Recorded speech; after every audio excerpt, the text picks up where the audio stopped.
ওয়া ইন্নাহু লিহুব্বিল খায়রি লাশাদীদ। এর পরের আয়াত হলো আফালা ইয়ালামু ইযা বু'সিরা মা ফিল কুবুর। তোমরা কি জানো না, সেদিনের কথা স্মরণ করো যেদিন কবরের ভিতরে যা আছে সব বের করে দেবে, কবরে আর রাখবে না। কবরের ভিতরে যা কিছু আছে, 1000 বছর আগে মারা গেছে, কে কোন জায়গা আছে, জান যার আছে তাকে উগরায় দেওয়া হবে, বমি করার মতো বের করে দেওয়া হবে। হুসসিলা মা ফিস সুদূর, মুখে এক কথা ভিতরে এক কথা। ফোনে কয় যে আরে 10টা মিনিট আগে যদি ফোন করতে তাহলে এই 10,000 টাকাটা আমি ধার দিতাম না, কেবল একজনকে ধার দিয়ে দিলাম। ফোন কাটি দিই, কয় যে ভেজাল তো মাসিছি, এক কথা বলি সারবির পারলাম। অন্তরে এক কথা, মুখের এক কথা। হুসসিলা মা ফিস সুদূর, কিয়ামতের মাঠে আমি সব প্রকাশ করে দেব তোমার অন্তরের খবর। কথা বুঝতেছেন নাকি? সব ফাঁস করে দেবে আল্লাহ, কবর থেকে বের করে দেবে, অন্তর থেকে বের করে দেবে। থাকেটা কি তাহলে মানুষের? সূরা ইয়াসিন, আল ইয়াউমা নাখতিম, কথা বেশি বলতেই পারবেন না, সঙ্গে সঙ্গে মুখ তালা। অত কাল্লিমুনা আইদিহিম, হাত কথা বলবে। অতাশহাদু আরজুলুহুম বিমা কানু ইয়াকসিবুন, হাত পা অঙ্গ প্রত্যঙ্গ যদি বিচারের মাঠে বলে যে সাক্ষী আর ওদিক কোথায় যাচ্ছেন, এই যে আমার দ্বারা রাত 12টার সময় অমুকের গাছের আমটা চুরি করছে, আমি এই হাত দিয়ে করছি।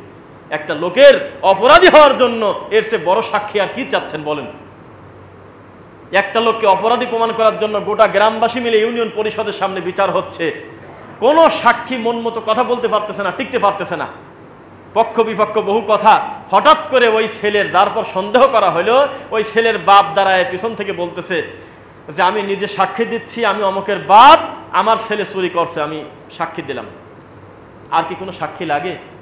লোকজন বলবে আর কোনো কথা বলার দরকার নাই, আমি পিটা শুরু করো। ওই বাপ বলতেছে যে আমি সাক্ষী চোর, আর কাকে সাক্ষী নেবেন আপনি? তো একটা মানুষের নিজের হাত যদি বিচারের মাঠে তার বিপক্ষে সাক্ষী দিয়ে ওঠে যে আল্লাহ কত নিমক হারাম, কত অকৃতজ্ঞ, কত নিয়ামত তুমি দিয়েছিলে গো আল্লাহ, কত তোমার নিয়ামত ভোগ করেছে, কিন্তু এই হাত দিয়ে বান্দার হক নষ্ট করেছে, এই হাত দিয়ে অন্যায় করেছে, এই হাত দিয়ে পরের গাছের আম ডাব চুরি করে খেয়েছে, এই হাত দিয়ে কত মানুষকে জুলুম করেছে, এই হাত দিয়ে বিনা অপরাধে কত মানুষের মুখে থাপ্পড় দিয়েছে। আর কি কোনো সাক্ষীর দরকার আছে? পা যদি বলে যে যাই বলুক, আমি নিজে আমার এই পাও দিয়ে ও হাঁটি হাঁটি হাঁটি হাঁটি রাত 10টার সময় কি 12টার সময় জায়গা বলল যে ঠিক এই জায়গায়, সব কিছু উল্লেখ করে বলে দিল, অন্তর বলল যে হ্যাঁ এই এই এই এই পাপে লোকটা জড়িত। আর কি সাক্ষী লাগে? পরিস্থিতি বড় জটিল। এই কথাগুলো যদি মাথায় রেখে মানুষ একটু চলে, ইনশাল্লাহ সে গুনাহ করতে পারবে না, আশা করি। আরো তো আছে আয়াত, ওয়া উম্মিহি ওয়া আবি ওয়া সাহিবাতিহি ওয়া বানি লিকুল্লি ইমরিইম মিনহুম ইয়াউমা ইযিন শা'নুন ইউগনি। কেউ কাজে আসবে না, বাবা মা স্ত্রী সন্তান প্রত্যেকে যে যার গতিতে চিন্তার ভিতরে থাকবে যে আমার হয়টা কি, আমি কি করব। মানুষের বড় বড় অপরাধী হওয়ার পিছনে তার রবের অকৃতজ্ঞতা, মনে রাখবেন কথা। মানুষ যত অকৃতজ্ঞ হবে রবের, তার সৃষ্টিকর্তার আল্লাহর, তত সে বেশি বেশি গুনাহ করতেছে। কারণ তার তখন লজ্জা শরম থাকে না, তখন সে মানে দলের বাইরে চলে গেছে, তার রবের সাথে তার আর সম্পর্ক নাই। কৃতজ্ঞতা বড় কঠিন ইবাদত। কৃতজ্ঞতা তো ইবাদত নাকি? আলহামদুলিল্লাহ মুখ দিয়ে আল্লাহকে শোনায় দেওয়াটা ইবাদত না? অবশ্যই ইবাদত। এই ইবাদত থেকে আমরা যেদিন থেকে গাফেল হয়ে গেছি, সেদিন থেকে আল্লাহর দয়ার কাজ করে না। সূরা আরাফ, এটা হলো 7 নম্বর সূরা, আয়াত নাম্বার হলো 133। আপনাকে বোঝানোর জন্য আল্লাহ বলতেছে ফাআরসালনা আলাইহিমুত তুফানা ওয়াল জারাদা ওয়াল কুম্মালা ওয়াদ দাফাদিআ ওয়াদ দামা আয়াতিন মুফাসসালাত। তোমরা পিছনের দিকে তাকাও, বনি ইসরাঈলের এই অকৃতজ্ঞ জাতের দিক। ওদেরকে আমি দিয়েছিলাম কঠিন প্লাবন, ওদেরকে আমি দিয়েছিলাম বৃষ্টির পানি, ওয়াটারের বৃষ্টি বাদ দিয়ে আমি রক্তের বৃষ্টি দিয়েছিলাম। এই অকৃতজ্ঞ জাত আমাকে স্মরণ করে নাই, তবুও তারা ঈমান আনে নাই। এরপর আমি তাদেরকে দিয়েছিলাম মাথার উকুনের বৃষ্টি, বলতেই নোংরামি লাগে কেমন। এত আযাব দেওয়ার পরেও অকৃতজ্ঞই থেকে গেল। এরপর আমি তাদের উপরে দিলাম হলো ব্যাঙের বৃষ্টি, অকৃতজ্ঞ জাত মানল না আমি আল্লাহকে, কত আফসোস। এরপর আমি দিলাম ফড়িংয়ের বৃষ্টি, পঙ্গফলের বৃষ্টি, আসমান থেকে পানি পড়া বাদ দিয়ে, রক্ত পড়া বাদ দিয়ে, ব্যাঙ পড়া বাদ দিয়ে, উকুন পড়া বাদ দিয়ে খালি পড়তেছে হলো পঙ্গপাল। পরিস্থিতি কেমন লাগে বলুন তো দেখি। একদিন মসজিদে শীতের দিনে যদি উই পোকা ওড়ে মসজিদে, তো সেজদা দেওয়াই কঠিন হয়ে যায়। লাইট বন্ধ করে ওগুলো করে তারপরে সালাত পড়তে হয়। আর যদি বৃষ্টি পড়ে আসমান থেকে যদি একটানা দিনের পর দিন ফড়িং পড়তেছে, ব্যাঙ পড়তেছে, ব্লাড রক্ত পড়তেছে, উকুন পড়তেছে, পরিস্থিতি কত খারাপ। ফাস্তাকবারু ওয়া কানু কওমাম মুজরিমিন। আল্লাহ বলতেছে এই দাম্ভিক জাত, এই অহংকারী জাত এতই খারাপ, এই অপরাধী সম্প্রদায়, তবু আমি আল্লাহকে মানল না, অকৃতজ্ঞই থেকে গেল, অপরাধীই থেকে গেল। তাহলে যুগে যুগে আল্লাহ কত সতর্কতা আমাদেরকে করেছেন, কত কিছু দেখাইছেন। শোনেন, আপনি আর আমি একটা কথা বলি যে আল্লাহ এই যে জুলুম করতেছে তুমি কি দেখাও না?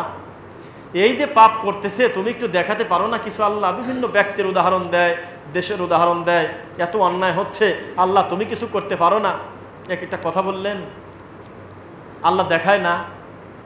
আজকে একটা লাশ মাটি দিয়ে আসেন, ইন্না লিল্লাহি ওয়া ইন্না ইলাইহি রাজিউন, তারপরে লোকটার দাফন কাফন করে মাটি দেন, 7 দিন 15 দিন 20 দিন 1 মাস পরে কার মাটির উপরে কার কবরের উপরে আর এক কবর হচ্ছে তার হিসাবই তো নাই।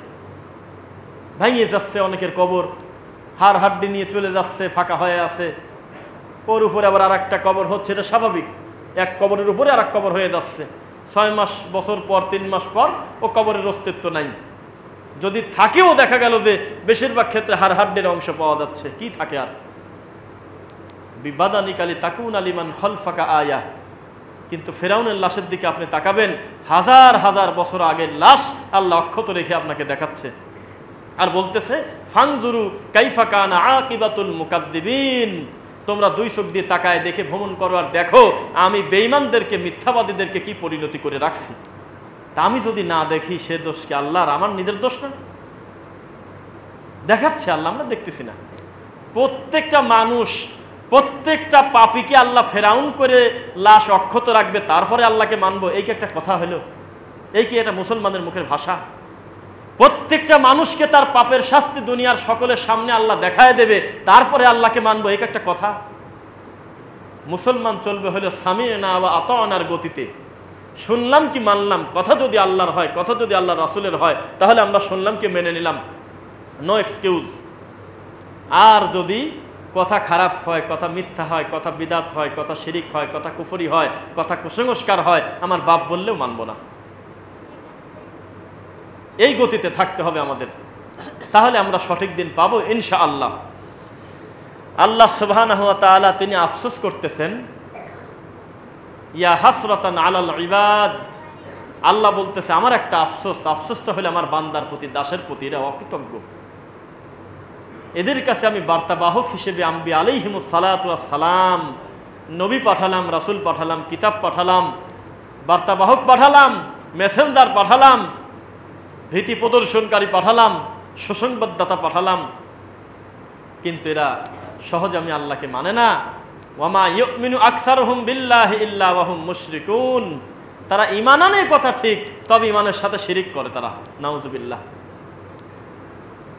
মুহাম্মদুর রাসূলুল্লাহ সাল্লাল্লাহু আলাইহি ওয়াসাল্লাম, যারা এত সম্মান, যারা এত মান, শ্রেষ্ঠ মানুষ, তাকে আল্লাহ বলতেছে ওয়া ইন তুতি আকসারা মান ফিল আরদি ইউদিল্লুকা আন সাবিলিল্লাহ।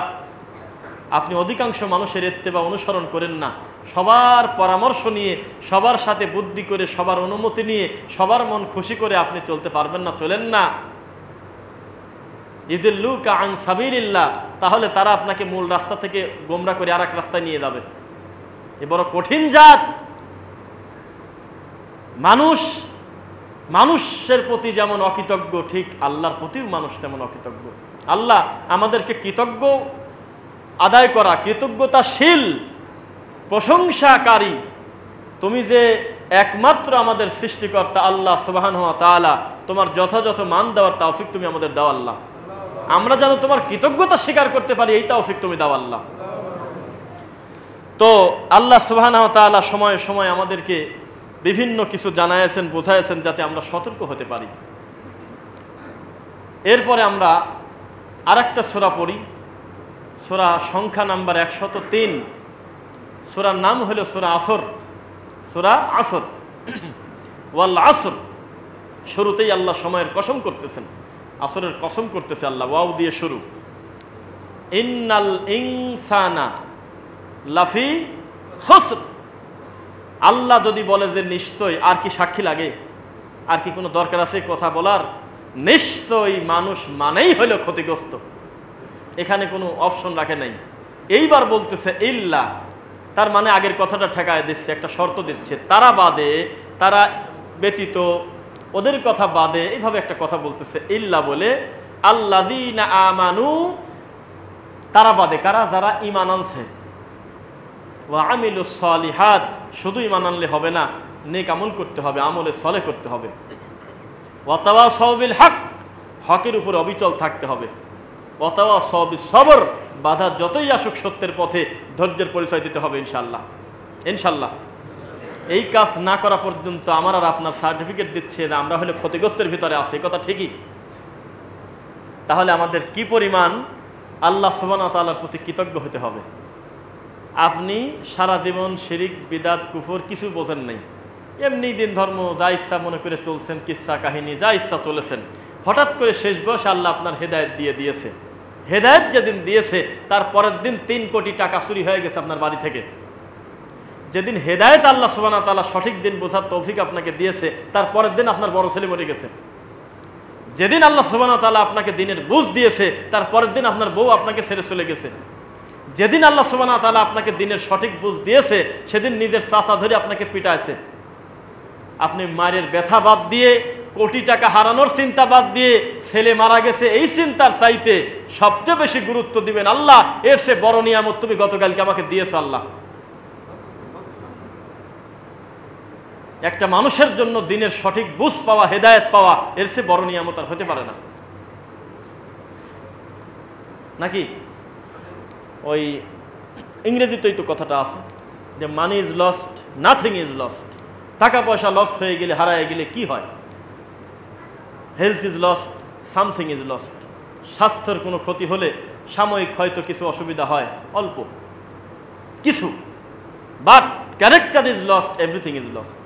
তো ক্যারেক্টার আপনি আরবিতে কি বলবেন? এটা তো আল্লাহর দিন, চরিত্র, হুসনে খালক, উত্তম আখলাক চরিত্র যদি আপনার ভিতরে থাকে, যদি সঠিক দিনের উপরে আপনি অবিচল থাকেন, তা পৃথিবীর অন্য কিছুকে গুরুত্ব দেওয়ার কি প্রয়োজন আছে? সারা দিন জামার বোতাম ছিঁড়ে, চুল ছিঁড়ে, ও বাবা কই গেলি রে চিৎকার গড়াগড়ি ফিরে কান্না করে আপনার ছেলেকে ফেরাতে পারবেন না কেন? এই সিদ্ধান্ত আল্লাহর, আপনি কাকে এভাবে রাগ দেখাচ্ছেন? আরে আমার তাজা ছেলে মরে গেল, তো মরে তো তাজাই, তাই তো মরে। ওই বুকের উপরে যা জাম দিয়ে পড়তেছে, লাভ দিয়ে জামা ছিঁড়তেছে, চুল ছিঁড়তেছে, কই করতেছে না করতেছে, বেহুশ হয়ে হয়ে কিছু সময় পড়ে যাচ্ছে, বিলাপ করতেছে, এগুলো কি ঠিক হবে? এগুলো পরোক্ষভাবে আল্লাহর সিদ্ধান্তকে না মানা, মেনে নিতে হবে। মুহাম্মদ সাল্লাল্লাহু আলাইহি ওয়াসাল্লামের ছেলে মারা যাচ্ছে তার চোখের সামনে, আপনি কাকে কি বুঝাচ্ছেন বুঝলাম না। তার থেকে কি বেশি দয়া মনে বলে আপনি মনে করেন আপনার? এমন মানুষের ছেলে মারা যাচ্ছে তার হাতের উপরে, কিছু করতে পারতেছে না, অথচ আমরা 3 দিনা, 40 বাৎসরিক কত রকম দিবস আর মরা স্মরণ করা, তার আর হিসাব নাই। তার মানে মূলত ঝামেলা চলে গেছে, ও বাঁচেছে। আর ভালো মানুষ যে মরার সাথে সাথে তার জন্য ইস্তেগফার করে, মরা পর্যন্ত, কবরে যাওয়ার আগ পর্যন্ত সলাতের বাইরে চলতে ফিরতে, শেষ রাতে তাহাজ্জুদ পড়ে আল্লাহর কাছে বলে, আল্লাহ আমার আব্বাকে ক্ষমা করো আল্লাহ। ভালো মানুষ এই কাম করে। আর যারা মনে করছে ভেজাল চলে গেছে, দিন ধর্ম বোঝে না, ও মনে করে যে 2 মাস, 1 মাস পর, 6 মাস পর ঢাকাতে যাব, ব্যস্ত থেকে যাব, গ্রামে যাব, কি ঠিক মতো খোঁজ খবর বুঝি না, এটা হুজুরে ডাক দিয়ে তাড়াতাড়ি একটা মিলাদ করে দাও, কয়েকটা ছাত্র নিয়ে এসে একটা খতম দিয়ে দাও। এই দিবস কেন্দ্রিক যারা ভালোবাসে, পিতাকে, মাতাকে, সন্তানকে দেখাচ্ছে, এটাকে ভালোবাসা বলে না। ইসলাম কোনো ফর্মালিটি মেইনটেইন করা না, যে যা ইচ্ছা তাই একটা আন্দাজ, একটা হিসাব করে দিয়ে দিলেন অনলি ফর শো, আর সেটা আল্লাহ মেনে নিল কোশ্চেন কালেও নয়। একই সঙ্গে আমি আর আপনি গরু কুরবানি দিচ্ছি, আমি ভেড়া কুরবানি, আমি একটা ভেড়া, এটা মানে ছোট্ট একটা সাগি কুরবানি দিচ্ছি আমি, আর আমার পাশে আপনি 3 লক্ষ টাকা দামের একটা মহিষ গরু কুরবানি দিচ্ছেন। আপনি, আপনার তাকওয়ার যদি ত্রুটি থাকে আর আমার তাকওয়া যদি বেশি থাকে আল্লাহর কাছে, তা আপনার চাইতে আল্লাহর কাছে বেশি পুরস্কার আমি পাবো। এটা হলো ইসলাম। লা ইয়ানালাল্লাহু লুহুমুহা ওয়ালা দিমাউহা ওয়ালাকিন ইয়ানালুহু তাকওয়া মিনকুম। এই যে তাকওয়ার কথা আবার এসে গেল। তোমাদের কুরবানির মাংস, তোমাদের কুরবানির রক্ত, হাড্ডি কিছুই আমি আল্লাহর কাছে যায় না। আরে তোমরাই খাও, তুমি খাবে না, তোমার চাচা খাবি, ভাই খাবি, দাদা খাবি, আত্মীয় স্বজন খাবি, পাড়া প্রতিবেশী খাবি, তোমার মাংসের একটা পোটলা আমি আল্লাহর কাছে যায় না, এগুলো আমি খাই না, তোমরাই খাও। আমি শুধু দেখবো মাঝখানে যে তোমার তাকওয়াটা কেমন ছিল, তুমি কাকে খুশি করার জন্য এই কাজটা করলে, গোশত তোমরাই খাও। তাহলে তাকওয়াকে আপনি ছোটখাটো মনে করবেন নাকি? সঠিক দিন যেমন পেয়েছি, আবার সঠিক চরিত্রটাও তো দরকার, উত্তম আখলাক তো হতে হবে আমাদের। সঠিক দিনের বুঝ যখন পেয়েছি, সঠিক আমল করার চেষ্টা করি, পাশাপাশি তো আল্লাহর ভয়টাও তো ভিতরে থাকার দরকার নাকি? তাকওয়ার যদি ত্রুটি থাকে, ঘাটতি থাকে, আপনি কি কাজ করবেন বলেন? কিভাবে কাজ করবেন? আল্লাহ সুবহানাহু ওয়া তাআলা আমাদেরকে তুমি তাকওয়াশীল হওয়ার তৌফিক দাও, আল্লাহুম্মা আমিন। আমরা যেন তোমার কৃতজ্ঞতা স্বীকার করতে পারি আল্লাহ, সেই তৌফিক তুমি দাও গো আল্লাহ। 90 নম্বর সূরা, সূরা বালাদ, নাম শুনেছেন? সূরা বালাদ, আগের সূরা ফাজর, পরের সূরা হলো শামস। সূরা বালাদ আল্লাহ বলতেছে আয়াত নাম্বার 8 এবং 10, 8 থেকে 10, 8, 9, 10, আলাম নাজআল লাহু আইনাইন। কি কথা আল্লাহ! আমি কি তোমাদেরকে 2 চোখ দেই নাই? আমি কি তোমাকে 2 চোখ দেই নাই? তাসনিয়ার সিগা, 2 বচন। আমি কি তোমাকে 2 চোখ দেই নাই? দেয় নাই। ওয়া লিসানা ওয়া শাফাতাইন, আমি কি তোমাকে জিহ্বার 2 ঠোঁট দেই নাই? কি কথা! ওয়া হাদাইনাহুন নাজদাইন, আমি কি তোমাকে চলার 2 ধরনের সুবিধা, স্বাধীনতা দেই নাই? পৃথিবীর কোনো নদী, কোনো সাগর, কোনো পুকুর আলাদা করা নাই। এই পুকুরের মাছ খালি নামাজি লোক খাবি, কোনো অন্য অমুসলিম খেতে পারবে না। পৃথিবীর ইতিহাস সাক্ষী, কোনো খেতে বৃষ্টি হয়েছে, কোনো হিন্দু 1 ফোঁটা পানি কম পাইছে, মুসলমানের জমি পাশে থাকার কারণে বেশি বৃষ্টি পাওয়া গেছে, ঘটে নাই কোনো দিন। ইতিহাস সাক্ষী, পৃথিবীর কোনো সবজি বিক্রেতা, কোনো মাছ বিক্রেতা বলে নাই যে এই মাছটা খাস করা আছে শুধুমাত্র তাহাজ্জুদ যারা পড়ে তাদের জন্য। কোনো সেলুনে লেখা নাই এখানে যারা তাহাজ্জুদ পড়ে তারা শুধু ঢোকো, এখানে যারা বৌদ্ধ শুধু তারা ঢোকো না, উন্মুক্ত করে দেওয়া আছে। গোটা দুনিয়া উন্মুক্ত করে দিয়েছে আপনার জন্য। আপনি জান্নাতের পথেও যেতে পারবেন, জাহান্নামের পথেও যেতে পারবেন। স্বাধীনতার কোনো ত্রুটি আল্লাহ রাখে নাই। ফারিকুম ফিল জান্নাতি ওয়া ফারিকুম ফিস সাঈর, চাইলে আপনি জান্নাতের পথেও যেতে পারবেন, আবার জাহান্নামের পথেও যেতে পারবেন। আপনি যে বলতেছেন যে এই লোক এত পাপ করে, কিছু বলে নাকি আল্লাহ? আরে কি বলেন বুঝলাম না।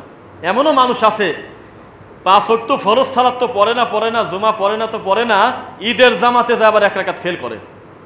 এই লোক আজ 30 বছর আল্লাহর রিজিক খাচ্ছে, আল্লাহ একদিনও রাগ করে প্লেট সরায় নেয় নেই যে আজকে বেশি রাগ হয়েছে, রাতের খানা খেতে দেব না। আপনি কি মনে করেন তাকওয়া কাকে বলে? দয়া কাকে বলে? রহমান কে? অকৃতজ্ঞ কিভাবে আমরা হই? কোনোদিন আল্লাহর এই মনে হইল না যে খালি বান্দার হক নষ্ট করে, শুধু মানুষকে গালি দেয়, আমি রাগ করে মেপে এমন একটা ঠাটা ওর মাথার উপরে ফেলবো যে শুধু ওই মরবে আর ওই বিপদে পড়বে, আর কারোর এরকম হবে না। আল্লাহ স্বাধীনতা দিয়েই দুনিয়াতে তাকে পাঠিয়ে দিয়েছে যে বাঁচার ক্ষেত্রে, চলাফেরার ক্ষেত্রে কোনো বাধা দেয় নেই আল্লাহ। তুমি সিদ্ধান্ত নাও, তুমি তোমার রবের সেজদা দিবে না শয়তানের অনুগত্য করবে। ওহি যেমন ওহি আছে না, ওহি মাতলু, ওহি গয়রি মাতলু। মূল ওহি আবার 2 ভাগ, একটা হলো ওয়াহি আল্লাহর ওহি, আর একটা হলো শয়তানের ওহি। ওহি কিন্তু 2 রকম, আল্লাহর ওহিও আছে, শয়তানের ওহিও আছে।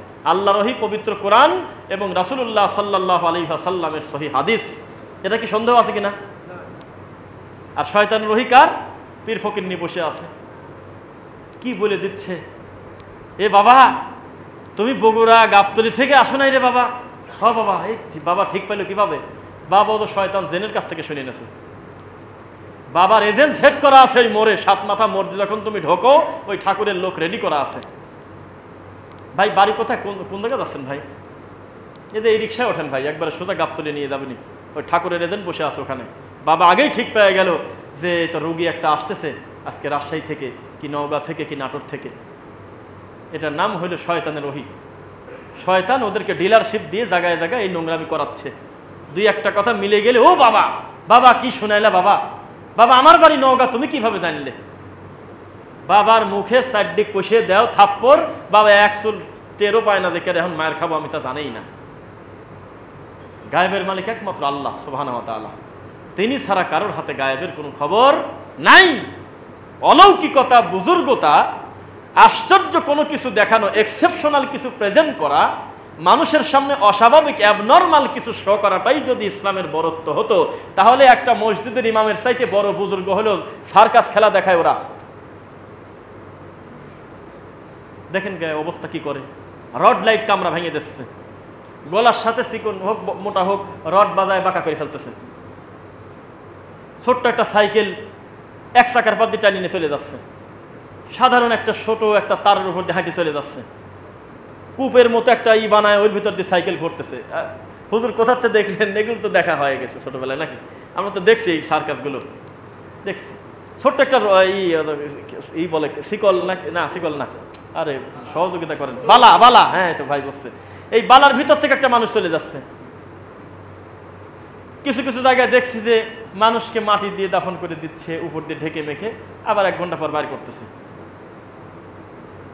তো এগুলোই যদি আপনি মনে করেন যে আশ্চর্য জিনিস দেখানোটাই হলো বাবা, কি দেখালো বাবা, তাহলে আপনার বাবার চাইতে বড় বুজুর্গ তো এই সব লোক যারা রাস্তাঘাটে সার্কাস খেলা দেখায়, নজরবন্দি করে সব দেখায়, কুফরি করে যারা। তো নতুন কিছু দেখাতে হবে, আধ্যাত্মিক কিছু হয়ে গেছে, কি জানি আমার কানের কাছ দিয়ে উড়িয়ে চলে গেল, আর আমি বুজুর্গ ভাব দেখাবো যে কি জানি দেখলাম না। ইসলাম এটাতে বিশ্বাসী না। ইসলাম মুহাম্মদ সাল্লাল্লাহু আলাইহি ওয়াসাল্লাম নিজে পায়ে হেঁটে হজ করতে আসছে, অথচ কাবা তার দিকে আগিয়ে দেয় নেই। আর আপনার দেশের ঠাকুর বাবা কিছু সময় পর পর কাবা হাজির করে ফেলে। এক মনসের পাগল না কি কি পাগলের গল্প আছে, আল্লাহর কাবা ঘরই বলে চলে আসে হলো জেলের মদি, পরের দিন বলে আল্লাহ দেখা করবে চলে আসে, নাউজুবিল্লাহ। এরপরে জেল আছে, সব আছে, মনসের পাগল নাই, কই কয়েক কাইলাই ছিল আল্লাহ, এবার ও নিজেই চলে গেছে আল্লাহর সাথে দেখা করবে। তাহলে এ কত বড় নোংরামি খন। এগুলো কোনো ব্রাহ্মণ বলে না, এগুলো কোনো খ্রিস্টানের পাদ্রী বলে না, এগুলো কোনো বৌদ্ধ ধর্মের দায়িত্বশীল বলে না। এগুলো কারা বলে? বিশাল বিশাল বড় হুজুর, তাদের লকপের ভিড়ে আপনি তো নাই, এইরকম হুজুর বলতেছে কথাগুলো। আজকে আমরা আস্তে আস্তে বললাম, বায়েজিদ বোস্তামিকে যারা বেশ করে ভালোবেসে বই লিখতে পারে, তাকে মোহাব্বত করে তাকে সম্মান দিতে গিয়ে তার উপরে কিতাব লিখতে পারে, এ কত বড় নোংরামি চিন্তা মাথায় তার কোন। বই লেখার কি আর কোনো টপিক নাই? এই মনসের পাগলে আল্লাহর ওলি না বানালে দেশের লোকের কোনো অসুবিধা আছে? যেমন একদল মানুষ বাড়াবাড়ি কাকে বলে দেখেন, হাদিসের রাবি দেখেন, এটা কত শিক্ষা। হাদিসটা হলো সহিহ বুখারী 3445, মুসনাদে আহমদ 164। হাদিসের রাবি হলো ওমর রাদিয়াল্লাহু তাআলা আনহু। তিনি বলতেছে, রাসূল সাল্লাল্লাহু আলাইহি ওয়াসাল্লাম বলেছেন, লা তুতরুনি কামা আতরাতিন নাসারা ইবনে মারইয়াম, ইন্নামা আনা আবদুন ফাকুলু আবদুল্লাহি ওয়া রাসূলুহু। ওমর রাদিয়াল্লাহু তাআলা আনহু যদি বর্ণনা করেন, তাহলে মুহাম্মদ সাল্লাল্লাহু আলাইহি ওয়াসাল্লামকে দুই চোখ দিয়ে দেখে এত কাছে থেকে এত ডিপলি আর কে বলতে পারে বলেন? তিনি বলতেছে মুহাম্মদ সাল্লাল্লাহু আলাইহি ওয়াসাল্লামের ব্যাপারে যে আল্লাহ রাসূল বলেছে, আমরা শুনেছি যে আমাকে নিয়ে তোমরা বাড়াবাড়ি করো না, আমাকে নিয়ে অতিরঞ্জিত করো না, বেশি বাড়াবাড়ি করো না, খবরদার। আমি মুহাম্মদ সাল্লাল্লাহু আলাইহি ওয়াসাল্লাম এই কথা ঠিক, কিন্তু আমাকে নিয়ে বেশি বাড়াবাড়ি করো না। কামা আতরাতিন নাসারা ইবনে মারইয়াম, যেভাবে খ্রিস্টানরা মরিয়মের বেটা ঈসাকে নিয়ে বাড়াবাড়ি করছে, আল্লাহর ছেলে বানাইছে, আল্লাহর বউ বানাইছে হলে মরিয়মকে, নাউজুবিল্লাহ। ইন্নামা আনা আবদুন, নিশ্চয় আমি একজন আল্লাহর বান্দা মাত্র, আমি আল্লাহর বান্দা। ফাকুলু, তবে তোমরা বলো, তোমরা বলতে পারো আব্দুল্লাহি ওয়া রাসূলুহু, আল্লাহর বান্দা এবং আল্লাহর রাসূল, এই কথা ঠিক আছে বলো, কিন্তু বাড়াবাড়ি করো না আমার ব্যাপারে। বাড়াবাড়ি করা যাবে কি? বাড়াবাড়ি করতে গিয়ে আমরা যত মানুষ শিরিক করতেছি, কুফরি করতেছি, তার আর শেষ নেই। টাইম কয়টায় জানো? না না, সালাতে থাকেন, এটা কেমন কথা? এটা সময় বলে দিলে আপনাদের কষ্ট আছে না, তো একটু একটু করে বসবেন যাতে আমাদের ভাইদেরই হয়। ঠিক আছে, না সভাপতি সাহেব শুনে নিলাম। আচ্ছা আচ্ছা, ঠিক আছে। ধীরে ধীরে ধীরে ধীরে কথা বলতেছি, আমার শরীরটাও একটু ইয়েতে থাকুক, এবং আমি খুব শান্তি নিয়ে কথা বলতেছি আজকে। কিছু কিছু জায়গায় গিয়ে শরীরের একটা ব্যাপার থাকে, কমফোর্টেবল ফিল হয়, তো ভালো লাগতেছে আলহামদুলিল্লাহ। আপনাদের উপস্থিতি, আপনাদের অ্যাটেনশন অত্যন্ত ভালো লাগতেছে। আল্লাহ সুবহানাহু ওয়া তাআলা আপনাকে আমাকে সকলকে দিনের জন্য কবুল করুক, আল্লাহুম্মা আমিন। তো যে কথা বলতেছিলাম, আল্লাহ সুবহানাহু ওয়া তাআলা আমাদেরকে কত মান দিয়েছেন, কত সম্মান দিয়েছেন, কিন্তু আল্লাহ রাসূল নিষেধ করতেছে, এই বর্ণনা করতেছে আবার ওমর রাদিয়াল্লাহু তাআলা আনহু, যে আল্লাহ রাসূল বলেছে আমাকে নিয়ে বাড়াবাড়ি করে না। আমরা বাড়াবাড়ি করি না, বাড়াবাড়ি করতে করতে কোন জায়গা দিয়ে দিছি। আপনি মিলাদ যদি না পড়েন, মিলাদের মতো একটা স্পষ্ট বিদাতকে খালি মুখ দিয়ে বলছেন যে কাজটা করা ঠিক না, এটা বিদাত, এটা হারাম, এই কাজ আপনারা করবেন না। তাহলে আপনি মসজিদে খুতবা দিচ্ছেন, অথচ আপনার বউ বাড়িতে কিন্তু একাই তালাক হয়ে গেছে। মানে দুঃখ কোথায় রাখবেন বলেন? মানে এগুলি যখন আমরা চূড়ান্তভাবে মিথ্যাচার করে, ইসলামের উপর কটাক্ষ করে, আল্লাহ রাসূল নাকি ডান থেকে বাম থেকে দাড়ি কাটি ফেলছে, বড় বড় দাড়ি রাখি আমরা, দাড়ি নিজ গতিতে ছেড়ে দেই, এই কারণে বলে আমরা সালাফি মানহাজের লোক বলে ইহুদির দালাল, আমরা বলে ইহুদি। আল্লাহ রাসূল সাল্লাল্লাহু আলাইহি ওয়াসাল্লাম আল্লাহর অনুমতি নিয়ে আল্লাহর ইচ্ছায় শাফায়াত করবেন, তিনি একা একা কাউকে যাকে তাকে শাফায়াত করতে পারবেন না, বা তিনি আপনি বিদাত করলে, শিরিক করলে তিনি আপনাকে শাফায়াত করতে পারবেন না, করবেন না, এইটা বললে আমরা খ্রিস্টান। তো এত মিথ্যাচার করার পর তো একটু জবাব দিতে হয় না? কিন্তু বাঙালির মাইন্ডসেটটা কত দেখেন খারাপ। কিসসা কাহিনী আধা ঘন্টা করে শুনতেছে, কত পজিটিভ, কোন মাশাআল্লাহ কি কণ্ঠ আপনার, কত ভালো, এগিয়ে যান আসি সাথে। কিন্তু সত্য কথা, হক কথা, ডিপলি আপনি এই সমস্ত অসভ্যদের ব্যাপারে, এই সমস্ত দিন ধর্ম চোরের ব্যাপারে যখন আপনি বলবেন, তখন কি যে গালি, কত খারাপ ভাষায় আপনাকে মন্তব্য করবে, কত অ্যানালাইসিস হবে আপনাকে নিয়ে, কত গবেষণা হবে, তার হিসাব নেই। তা আমি এটা মনে করি যে আমাদের যারা গ্রহণযোগ্য দায়ী, যারা মাঠে ময়দানে বক্তব্য দেন, জুমার খুতবার মাধ্যমে, লেখনের মাধ্যমে, যেভাবেই হোক খেদমত করেন, আলহামদুলিল্লাহ, এত বড় বড় দায়ী যারা রয়েছেন, ছোট বড় যেই হোক, তারা যে ওয়াজগুলো করেন, বক্তব্য অনলাইনে আসে, তাদের উচিত এই কমেন্টগুলো না পড়া। এই কমেন্টগুলো পড়লে বরং আরও মনটা সাময়িক খারাপও হতে পারে, মানুষের চিন্তা, এটা পড়ার দরকার নেই। কথা যদি সত্যি রাইট হয় তাহলে কমেন্টের দিক তাকানোর দরকার নেই, আর ভুল হলে সংশোধন, সেটা ভিন্ন কথা, আমরা তো মানুষ। কিন্তু কমেন্ট পড়তে যাবেন না আপনি। কেন? আপনি খালি মুখ দিয়ে একবার বলবেন, একটা লোক শিয়া আছে না, শিয়া, তো শিয়া তো আর আমাদের কেউ না, তো অমুসলিম। শিয়াকে যদি কেউ কাফের মনে না করে, অমুসলিম মনে না করে, তাহলে তো সে নিজেই অমুসলিম হয়। কেন? ঈমান ভঙ্গের 10টা কারণের, বিশেষ 10টা কারণের একটা কারণ প্রকাশ্য কুফরিকে, কাফেরকে কাফের মনে না করা। একটা মানুষের কাফের হওয়ার জন্য এর চেয়ে বড় কারণ আছে বলে আপনি মনে করেন যে আল্লাহর এই কোরআনটা হলো বিকৃত কোরআন? বলেন, আর আছে? একটা মানুষ কাফের হওয়ার জন্য এর চেয়ে বড় কারণ কি হতে পারে? হাতে গোনা কয়েকজন সাহাবী বাদে সকলকে কাফের মনে করে, এর চেয়ে কি কারণ হতে পারে? একটা মানুষ কুফরি করার জন্য এর চেয়ে বড় কারণ কি চান? যে প্রতিদিন বেতর সালাতে দাঁড়ায়, হাত তুলে দোয়া করে, বিভিন্ন সময় রাস্তাঘাটে আয়েশা রাদিয়াল্লাহু তাআলা আনহাকে অকথ্য ভাষায় গালি দেওয়া, এর চাইতে বড় ঈমান হারানোর আর আছেটা কি বলেন? অথচ তাদের কোনো নেতার আপনি ছবি দিয়ে প্রশংসা করেন, শতকরা 90 জন আপনাকে লিখবে মাশাআল্লাহ, সুবহানাল্লাহ, আমিন, আমাদের রাহবার, আমাদের হলো কি খলিফা, আমাদের আমির আমাদের ধন্য করেছেন, বলিষ্ঠ কণ্ঠস্বর, জিহাদ ফি সাবিলিল্লাহ, কত সুন্দর সুন্দর কমেন্ট দিয়ে আপনাকে চাতালে তুলে দেবে আপনাকে। কিন্তু আপনি খালি মুখ দিয়ে বলেছেন যে তাদের এই এই এই এই আকিদা, এদেরকে যারা কোলে করে রাখতেছে, পুষে রাখতেছে, এদের আকিদা যারা লালন করে, তারাও এই মানহাজের, বা এটা সে নিজের জেনে হোক না জেনে হোক। তাহলে আপনি যে কত খারাপ মানুষ ওদের কাছে, আর কি পরিমাণ গালি তার শেষ নেই। তো এটা হলো ব্যাপার। তো যাই হোক, আমরা যে কথা বলতেছিলাম, ভালো কাজ করেই যেতে হবে। ইব্রাহিম আলাইহিস সালাম এবং তার বিবি সারা, এত কঠিন পরিস্থিতিতে যদি দুইজন মানুষ অবিচল থেকে হক কথা বলে দাওয়াতে কাজ করতে পারে, তা আমাদের তো পরিস্থিতি এত খারাপ এখনো হয়নি। হয়েছে কি? হয়নি। এখনো রাস্তাঘাটে কোনো পাপী লোককেও কেউ মারতে গেলে সাইড থেকে 2-4 জন লোক এসে দাঁড়ায়, এই কেউ আছে, কেউ আছে, তুমি ঠেকানোর লোক অন্তত আছে। এখনো মানুষ বউকে, মাকে যদি গালি দেয় বা স্ত্রীকে আঘাত করতে যাচ্ছে, আগে পিছে কেউ না কেউ এসে একটু দাঁড়ায় যে না, এটা তো অন্যায়। সামাজিকতা নিয়ে মানুষ চলে, মানুষের ভিতরে চলে। ভয় কিসের? যেখানে গোটা দেশ, গোটা জাতি, গোটা রাষ্ট্র সব ইব্রাহিম আলাইহিস সালামের বিপক্ষে, নাউজুবিল্লাহ। আরে নিজের বাপই বিপক্ষে, তার কাকে কি বলবেন আপনি? নিজের বাপই বিপক্ষে। ছেলে অধিক বিপদে, ছেলে সড়কে উঠে রাখছে, ছেলের বশী বিধায় টানতেছে, ছেলেকে আযাব দিচ্ছে, আগুনে দেওয়ার প্রস্তুতি চলতেছে। বাপ মন খারাপ করা বাদ দিয়ে বাপ বলতেছে যে আসি সাথে। একটা ছেলে যত বড় খারাপ হোক, আরে মার্ডার করেও যদি আসে, মানুষ হত্যা করেও যদি আসে, পৃথিবীর সবাই দৌড় দৌড় করে তারায় দিলেও বাপ আর মা তাকে সহজে দৌড় করে দিবে না। বাপ এই কথা ঠিক, কিন্তু মুহূর্তের ভিতরে ছেলেকে বের করে দেয় না, অন্তত যে বাঁচানোর চেষ্টা করে। এটা স্বাভাবিক তরবিয়াত, এটা মানুষের আদত নিজের সন্তান হিসেবে। আর পরিস্থিতি কত খারাপ, নিজের আব্বা চাচ্ছে যে আমার ছেলে খারাপ মানুষ, ও যা পারে ওরে করুক গে। তাহলে আপনি কি মনে করেন বলেন? এ জাতি কত অকৃতজ্ঞ, তারা সত্যকে মিথ্যা মনে করে, মিথ্যাকে সত্য মনে করে। আবেগ বাদ দিলে, ইমোশন বাদ দিলে আমাদের জাতের দিন ধর্মের কিছুই থাকে না বললে চলে, শুধুমাত্র আবেগের উপরে। কেউ একজন দেখা গেল যে ইদানিং এটা বেশি দেখা যায়, ওই কি আর ওই যে মোটিভেশনাল যে স্পিচ থাকে না, এই কথাগুলি বলে যারা, দেখা গেল যে এটা খুব ভালো কথা। হঠাৎ করে একদিন দেখা যাচ্ছে যে বাবা আপনি যখন মারা যাবেন কবরে যেতে দেরি, কেবলা যান, কবরে ঢুকতে দেরি নাই বাবা। তখন জাতি বুঝলে আরে কি কয় রে না কয় রে, এতদিন কার পাশে দৌড় পাচ্ছে। মৃত ব্যক্তির সমালোচনা করা চলবে না।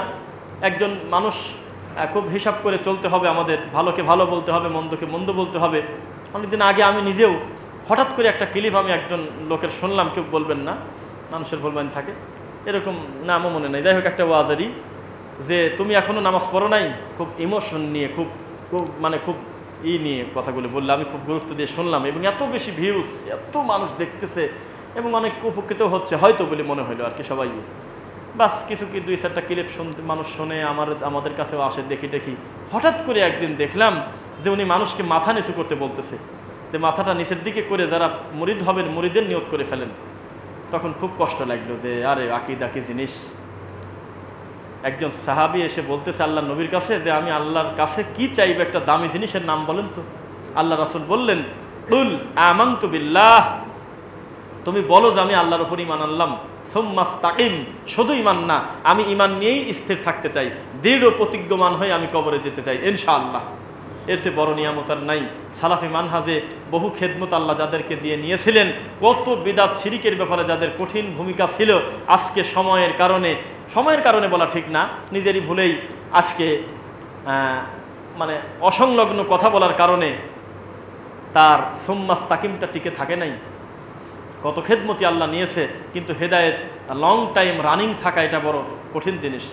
হেদায়েত পাওয়া যেমন কঠিন, হেদায়েত নিয়ে রানিং থাকাটা বড় কঠিন। আবার হেদায়েত নিয়ে কবরে যাওয়া কঠিন। আবার 2 চোখ দিয়ে আমরা দেখছি, একদম চোখের সামনে, মাত্র 5-7টা বছর আগে আমরা বলতাম যে এ করছে কি রে, রাতারাতি টাকনুর উপরে কাপড়, পাঞ্জাবি পায়জামা, টুপি, মুখ ভর্তি দাড়ি, এক ওয়াক্ত সালাত জামাত ছাড়া ত্যাগ করেন। আমার চোখের সামনে মাগরিবের সালাতটা একটা সফরে ছেলেটার মানে পড়তে পারলো না ওই সময় মতো, বা ওই করতে চাইলেও, তখন আমি বোঝাতেই পারি না, যেহেতু আমরা লম্বা সফরে আসি, আমরা এশার সাথে মাগরিব আর এশা জমা করে পড়বো, আমরা তো মুসাফির।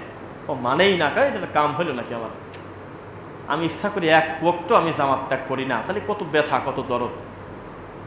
এবার বাড়িতে যাতে দাড়ি মারি চাইছি, প্যান্ট শার্ট করে ঘুরতেছে, মানে কি করে কয় যে সোয়েটারে ঢুকছে। সোয়েটার বোঝেন নাকি? টেক্সটাইলে একটা গার্মেন্টসে চাকরি করে। গার্মেন্টসে চাকরি করা পাপ সেটা না, গার্মেন্টসের কারোর যা ইচ্ছা করুক, কিন্তু হালাল রুজি হলে মিটে গেল, কিন্তু দাড়িটারি চাইছে এখন জোকার সাথে ঘুরতেছে বাড়ি বাড়ি।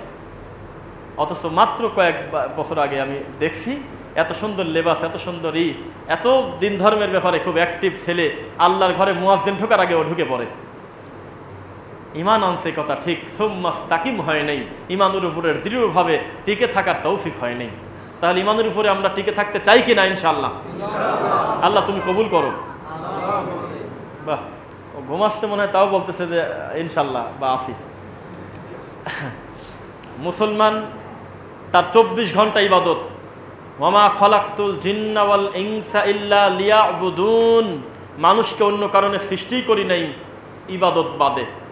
আমি ইবাদতের জন্য মানুষ আর জিনকে তৈরি করেছি। এ কথা কার? আল্লাহর কথা। এখন একটা কথা, আপনি যদি মনে করেন যে রাত দিন ইবাদত করব, শুধুমাত্র ইবাদত করার জন্য তৈরি করছে, আমি খাবোটা কি, ব্যবসা করবো, আমি কি চলবো কিভাবে? আপনি এই ধরনের প্রশ্ন করবেন, আল্লাহ জানে না? পরের আয়াতে কি বলে তাই দেখেন, মা উরিদু মিনহুম মির রিজকিন ওয়া মা উরিদু আন ইউতঈমুন। রিজিকের ব্যাপারে তো তোমার চিন্তা না, রিজিক আমি খাওয়াবো, কারণ আমি তোমার কাছে রুজি চাই না, রিজিক চাই না যে তোমার ধানের 10 কেজি ধান আমাকে দাও 10 মণ থেকে, আমি তো চাই না। আমাকে তোমার খাওয়াতেও হয় না, তুমিই খাবে, তোমার জন্যই আমি রেডি করে রাখছি দুনিয়ার অগণিত নিয়ামত। আলহামদুলিল্লাহ, আলহামদুলিল্লাহ। তাহলে রিজিকের ব্যাপারে আমাদের চিন্তা নাই। আবার ঘরে বসে কথাও বলবো না, আল্লাহ দেখবে সব, জি না। আর ওই মসজিদে ওয়াদা করাচ্ছে, আসরের সালাত পড়ে, জায়গার নাম হলো চাটমোহর একটা জায়গায়, মাহফিলে যাবো, আমি ওই রেল স্টেশন থেকে নেমে সালাত পড়তেছি, আসরেই তো, হ্যাঁ আসর সালাত করে একটু মনে হলো যে গাওটা আর একটু জেরাই, ফ্যানের বাতাস আর একটু সময় বসি, লোক তো আছে।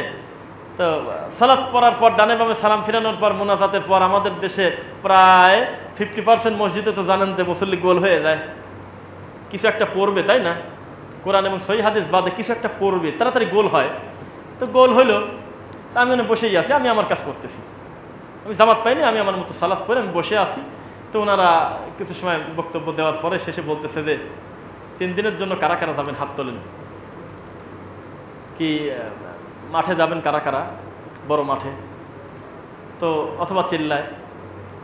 তো হাত তুলছে কিছু লোক, তো 2-1 লোক তোলে নেই, মানে ও তো যাবে না আসলে 3 দিন, বা কোথাও হয়তো যাবে না, বা তার সে নিজে জানে যে কারা কারা যাবেন, ও তোলে নেই, আমি যাবো না, আমি তুলবো কেন? তো এখন উনি বলতেছে, ওই যিনি বক্তব্য দিচ্ছে, হাত তুললেন না কারণে।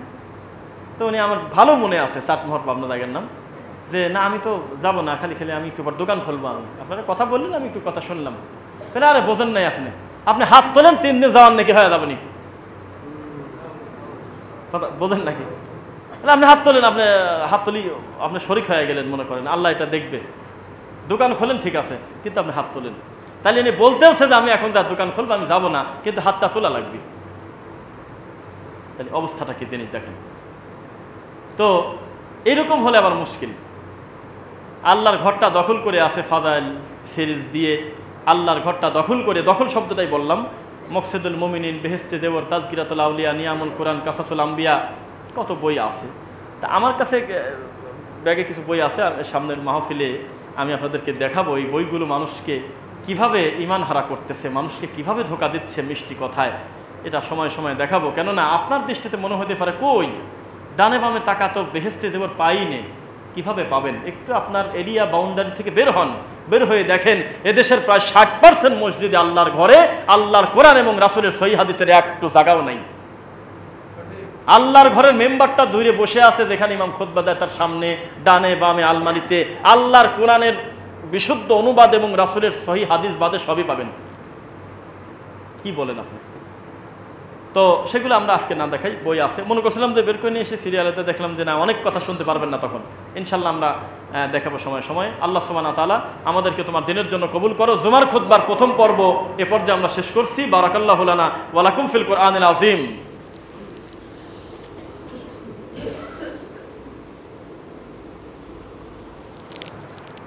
আলহামদুলিল্লাহ, আলহামদুলিল্লাহ, ওয়াসসালাতু ওয়াসসালামু আলা রাসূলিল্লাহ ওয়া বাদ। রব্বানা ইগফির লানা ওয়া লিইখওয়ানিনা আল্লাযীনা সাবাকুনা বিল ঈমান ওয়া লা তাজআল ফি কুলুবিনা গিল্লাল লিল লাযীনা আমানু রব্বানা ইন্নাকা রাউফুর রহিম। রব্বিরহামহুমা কামা রব্বায়ানি সগীরা, রব্বিরহামহুমা কামা রব্বায়ানি সগীরা। রব্বানা লা তুযিগ কুলুবানা বা'দা ইয হাদাইতানা ওয়া হাব লানা মিন লাদুনকা রাহমাহ ইন্নাকা আনতাল ওয়াহ্হাব। রব্বানা ওয়া আতিনা মা ওয়া'আদতানা আলা রুসুলিকা ওয়া লা তুখজিনা ইয়াওমাল কিয়ামাহ ইন্নাকা লা তুখলিফুল মিআদ। রব্বানা যালামনা আনফুসানা ওয়া ইল্লাম তাগফির লানা ওয়া তারহামনা লানাকুনান্না মিনাল খাসিরিন। আলহামদুলিল্লাহ, আমরা 2-3 মিনিটের ভিতরে খুতবা আমরা শেষ করে দেব। যে কথা আমরা বললাম, moral of the story, moral of টক হলো এটাই যে আমরা আল্লাহকে ভয় করব এবং কথায় কথায় আমরা আল্লাহর শুকরিয়া আদায় করব। তাহলে আল্লাহ এমনি এমনি ছেড়ে দেবে না। লা ইন শাকারতুম লা আযীদান্নাকুম। আপনি একদিকে বলবেন আলহামদুলিল্লাহ, শুকরিয়া আদায় করবেন, কৃতজ্ঞতা স্বীকার করবেন, অন্যদিকে আল্লাহ আপনার নিয়ামতকে বাড়াতে থাকবে। চোখ 2টা আছে, নিয়ামত শুকরিয়া আদায় করার কারণে 3টি বানা দেবে নাকি? 2টা হাত আছে, শুকরিয়া বেশি আদায় করেছেন, 3 হাত বানা দেবে এইটা না, হাত 2টাই থাকবে, কিন্তু বরকত দিয়ে দেবে আল্লাহ। হায়াত ওই পরিমাণই থাকবে, তবে নেক হায়াত দিয়ে দেবে আল্লাহ, হায়াতান তাইয়্যিবা দিয়ে দেবে আল্লাহ। অসুস্থতায় কথা ঠিক, তবে উত্তম শেফা দিবে আল্লাহ। মৃত্যু হবে ওই নির্দিষ্ট সময়ে, কিন্তু পার্থক্য হলো কালেমা সহ মৃত্যু হবে ইনশাআল্লাহ। আখিরুল কালাম, শেষ বাক্য হবে লা ইলাহা ইল্লাল্লাহ। একটা মানুষের কপালের চেয়ে বড় নিয়ামত আছে কি বলেন তো দেখি, যে তার জীবনের শেষ কথাটা হবে লা ইলাহা ইল্লাল্লাহ। তাওহীদ নিয়ে লোকটা কবরে যাবে, এটা তো চান আপনারা ইনশাল্লাহ। আজকে আমি নিয়ত করছিলাম যা সেভাবেই আমি করলাম, যে কোনো ব্যক্তিও না, কোনো বিষয়ও না, আমরা একটা সার্বজনীনভাবে আমরা নিজেদের সংশোধনের জন্য আল্লাহর তাকওয়া, আল্লাহর নিয়ামতের শুকরিয়া আদায়ের ব্যাপারে আমরা একটা খুতবা দেব।